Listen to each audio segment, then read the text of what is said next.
Saat ini saya sudah berada di dalam kereta LRT Jabodebek, di mana saya berkesempatan untuk bisa menaiki kereta ini dari stasiun Duku Atas sampai ke stasiun Jatimulyo, dan bahkan saat ini posisinya saya sudah tiba di depo LRT Jabodebek yang berada di kawasan Bekasi Timur, Jawa Barat. Nah, experience yang saya rasakan ketika menggunakan kereta LRT ini adalah speed rate yang dimiliki itu rata-rata sekitar 50 sampai dengan 100 km per jam. Angka yang cukup cepat jika dibandingkan dengan KRL komuter lain yang rata-rata ada di angka 80 km per jam, dan juga MRT Jakarta yang ada di angka 80 sampai dengan 90 km per jam.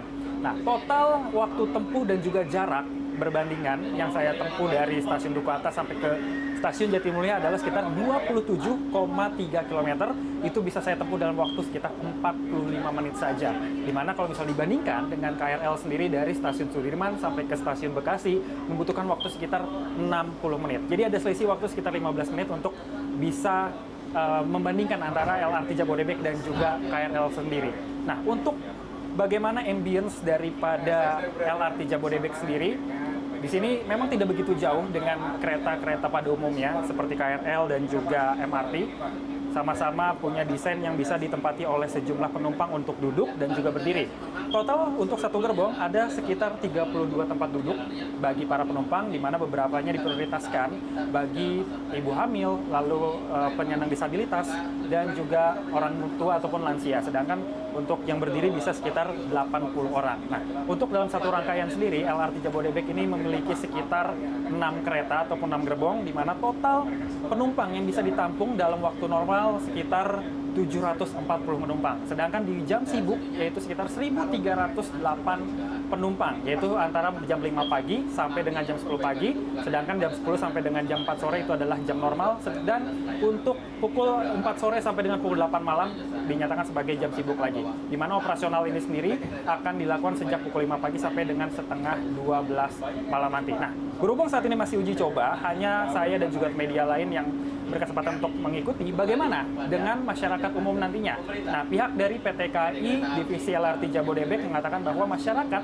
nantinya akan memiliki kesempatan untuk bisa merasakan LRT Jabodebek ini mulai tanggal 12 Juli sampai 15 Agustus 2023 dengan mengikuti sejumlah persyaratan yang ada. Nantinya, pihak dari LRT Jabodebek akan mengunggah link pendaftaran yang bisa disebar melalui sosial media, dan nantinya bisa diikuti oleh masyarakat untuk melakukan pendaftaran dan bisa langsung menggunakan kereta LRT ini dari stasiun-stasiun yang sudah ditentukan tentunya.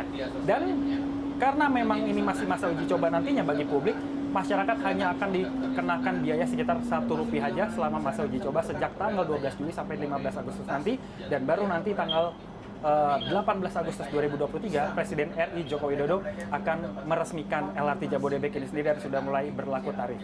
Memang saat ini pihak dari LRT Jabodebek sendiri belum bisa mengkonfirmasi berapa biaya yang nantinya akan dikenakan untuk para penumpang ketika menggunakan kereta ini untuk titik terjauh. Tetapi diharapkan atau angka yang diestimasikan ada di angka sekitar Rp25.000, dan tentunya nanti juga akan ada subsidi dari pihak Kementerian Perhubungan untuk bisa memudahkan masyarakat menggunakan transportasi ini beralih dari transportasi pribadi ke transportasi umum seperti LRT. Nah, saat ini saya sudah sampai di depo juga. Experience-nya adalah ketika saya menggunakan LRT ini, untuk kebisingan relnya itu tidak terdengar. Jadi kalau misalnya kita menggunakan komuter lain, ada suara sambungan antar rel, itu sangat terasa. Tetapi untuk LRT ini tidak terasa. Hanya saja suara hanya datang dari suara udara yang ada di luar, sehingga tidak cukup mengganggu seperti itu. Tapi kalau misalnya ada peredaman yang lebih baik lagi, mungkin itu bisa dipertimbangkan oleh LRT Jabodebek untuk perkembangan ke depannya. Nah, selain itu juga untuk berdiri sudah disediakan beberapa pegangan yang cukup proper, bisa digunakan oleh masyarakat yang memang mampu kuat berdiri di sepanjang perjalanan. Sedangkan untuk tempat duduk sendiri bisa dikatakan juga memiliki bahan yang cukup empuk, walaupun kalau saya pribadi ada sedikit gangguan di bagian punggung karena untuk sandaran punggungnya tidak terlalu tinggi sehingga agak sedikit mengganjal di bagian belakang. Tapi untuk alasnya sudah empuk jika dibandingkan dengan MRT yang berbahan tempat duduk dari plastik atau polikarbonat.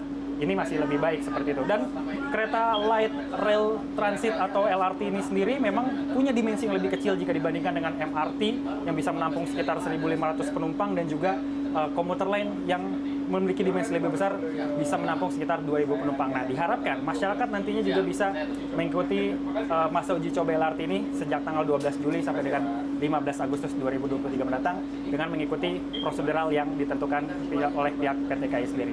Albi Pratama, Bara Maestro, Bekasi, Jawa Barat.